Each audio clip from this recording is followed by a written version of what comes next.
And students, hope you are all doing good. Today, thought for the day is as you sow, as you reap. That means what we are sowing, that we are getting.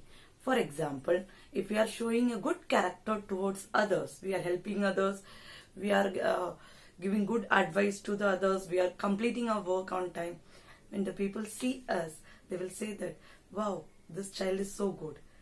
So that we are sowing. And reply what they are giving is a reaping. Understood? So today's thought for once again the thought for the day is as you sow, as you reap. What seed you are sowing, that seed you are getting back as a return. Okay students, with this beautiful thought, let's start our class today. Last class we had completed our chapter 1 and I hope you understood the chapter, and now we are moving on to the second chapter, that is microorganism, friend or foe. First of all, we should know what is microorganism. Friend, we already know who is friend, who help us, who support us in the hard time. Okay, so next foe. Foe is an enemy. Here in this chapter we are going to know about how microorganism act as a friend and how microorganism act as an enemy.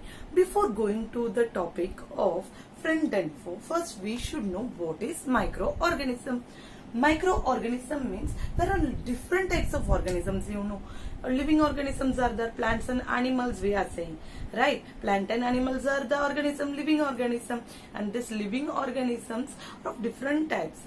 We know only plant and animal. Apart from this, there are some organisms that are living which we cannot see by our naked eye. Naked eye means without any specialized instrument like 3D glass, like this microscope and like this telescope, like that type of things we cannot with the normal eye. In naked eye means normal eye, we cannot see the organism. That type of organisms are called microorganisms.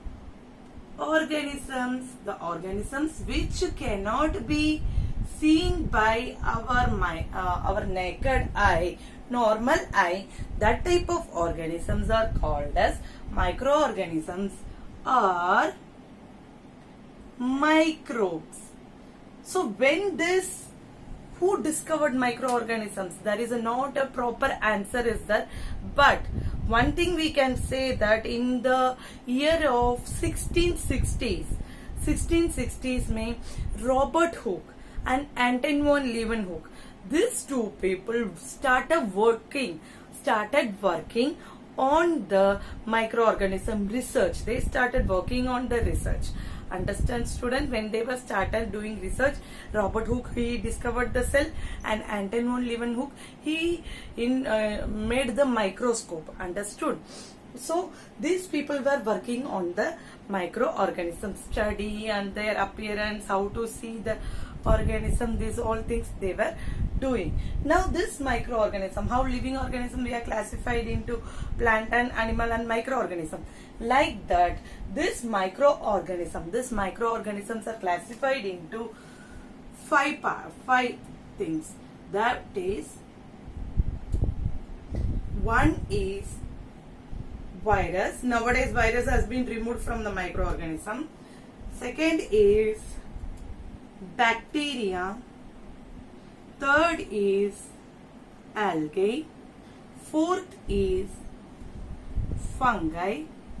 Fifth is protozoa. These are the different categories of microorganisms that we are going to learn in this chapter, which we cannot see by our naked eye. These microorganisms may be unicellular or multicellular. Unicellular means they have single cell. That single cell perform all function. Unicellular.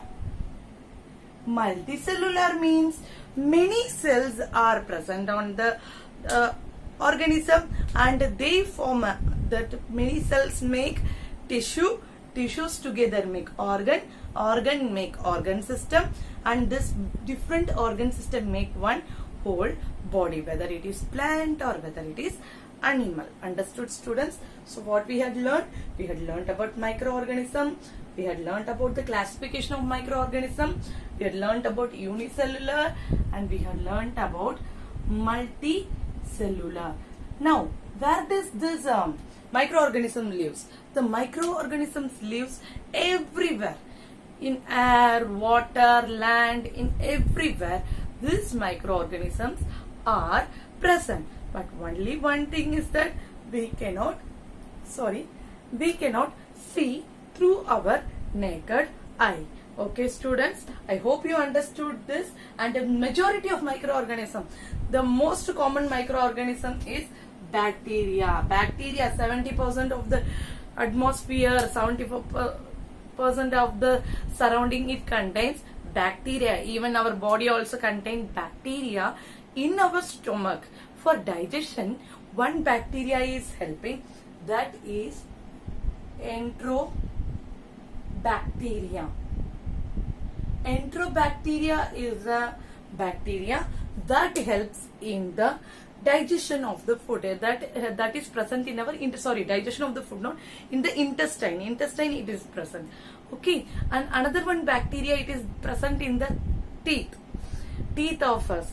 Okay, students, these are the bacteria that present and that are helping. Sometimes these microorganisms are causing diseases. Okay, students, I hope you understood this today's explanation, and if you are having any doubt, you can contact me. Okay, students, in the next class we will learn more deep about this organism classification, and we will learn about the commercial use, medicinal use, and harmful effect of microorganism, and how it increases the fertility of the soil. These all things we will discuss part by part. Okay, students, stay blessed, stay healthy. Jai Swaminarayan, Jai Hind, Jai Bharat.